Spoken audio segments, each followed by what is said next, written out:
राजा करे अपनी बार के घाटे दौड़ा जाई पिया सज के सवार के छोट के बरत राजा करे अपनी बार के घाटे दौड़ा जाई पिया सज के सवार के हमरा बतिया के नाही ठुकरावे के बा जनी कहरी बहाना घरे आवे के बा राजा नैहर से छठ उठावे के बा जनी कहरी बहाना घरे आवे के बा राजा नैहर से छठ उठावे के बा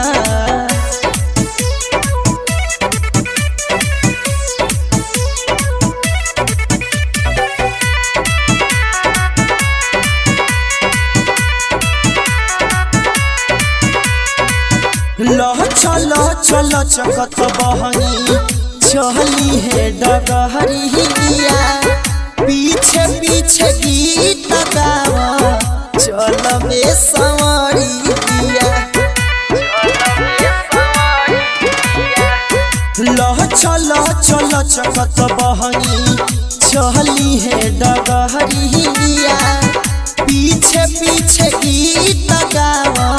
चलबे संवरिया जाके कोहरू से काला साले आवे के बा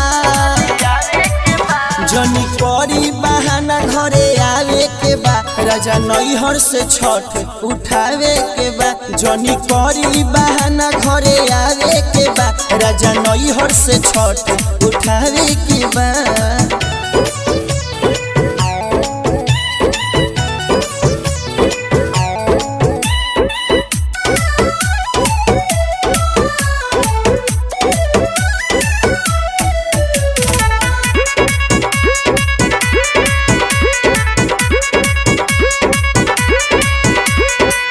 धूमधाम से होई अब की छठ के पूजा नहावा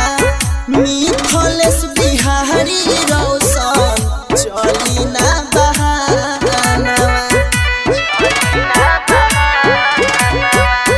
धूमधाम से होई अब की छठ के पूजा नहावा मिथलेश बिहारी रोशन चली ना बहानावा अपना बबुओ से कोसी भरावाले के बा